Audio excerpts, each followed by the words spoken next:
Part 3. In this part, you will hear 3 talks or lectures.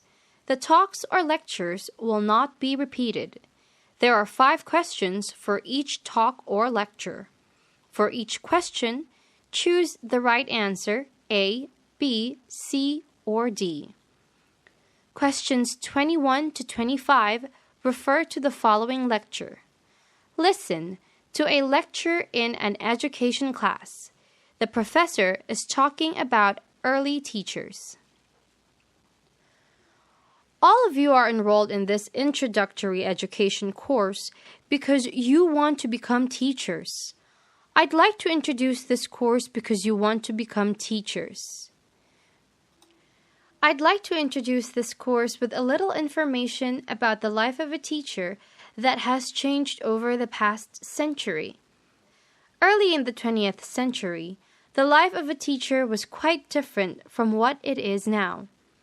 There were very strict rules that governed every aspect of a teacher's life. The rules were not just about how a teacher could conduct herself in the classroom and on the school grounds.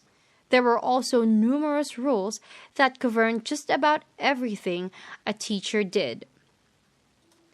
Here are some of the rules. Teachers had to follow strict rules about their appearance. They were sometimes told not to wear colorful clothing, not to dye their hair or wear it loose, and not to wear their skirts above their ankles. Teachers' whereabouts during after-school hours were also strictly regulated. There were rules forbidding teachers to go to bars and to ice cream parlors. There were rules requiring teachers to be at home after 8 o'clock in the evening, and there were rules forbidding them to leave town without permission. Just about any action a teacher wanted to take could be regulated. Teachers could be forbidden to smoke or to drink.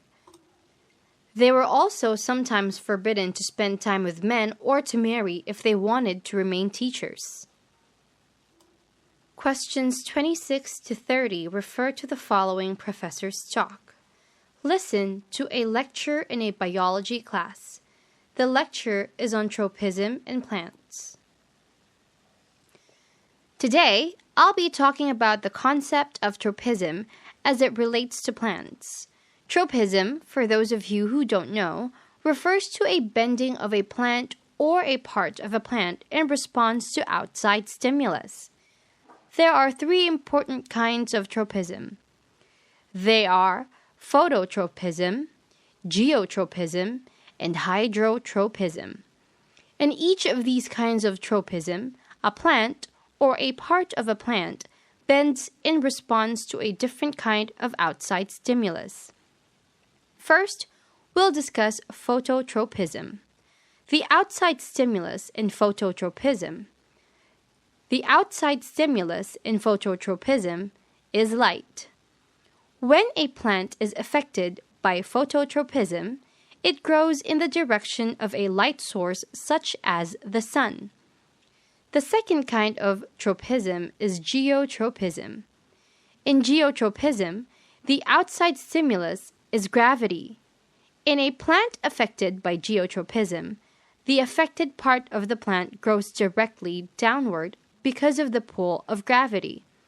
When a plant is affected by geotropism, it's often the root structure that's affected. The final kind of tropism that I'll discuss today is hydrotropism. When hydrotropism affects a plant, this means that the plant is drawn towards water. A plant under the effect of hydrotropism will grow in the direction of its water source. Questions 31 to 35 refer to the following lecture. Listen to a lecture in history class. The lecture is on the St. Louis Arch. Today we'll look at a structure that is popularly called the St. Louis Arch.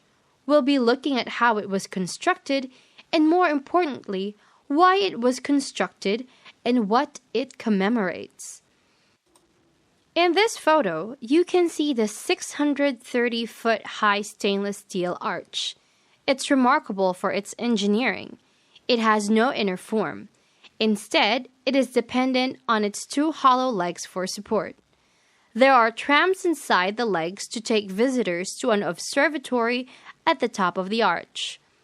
Most people call it the St. Louis Arch because it is in St. Louis, but its real name is the Jefferson National Expansion Memorial. It's a memorial because it was built in memory of the expansion of the nation beyond St. Louis. It's named after Jefferson because it was under the presidency of Thomas Jefferson that the greatest expansion of the country took place. In 1804, several years after the start of Jefferson's presidency, Lewis and Clark set out from St. Louis to explore new territories to the west. Their expedition was a 4,000-mile trip from St. Louis to the Pacific Northwest and back that lasted a little more than 2 years. In the years following the expedition of Lewis and Clark, thousands of pioneers set off from St. Louis and headed west. It was to honor this period of expansion that the arch was constructed. The arch itself was designed to represent a gateway, or a doorway to the west. At the base of the arch, there's a subterranean museum. This museum is named the Museum of Westward Expansion because it honors all the pioneers who headed west from St. Louis. In the middle of the museum is a statue of the president who was responsible for much of this expansion, Thomas Jefferson.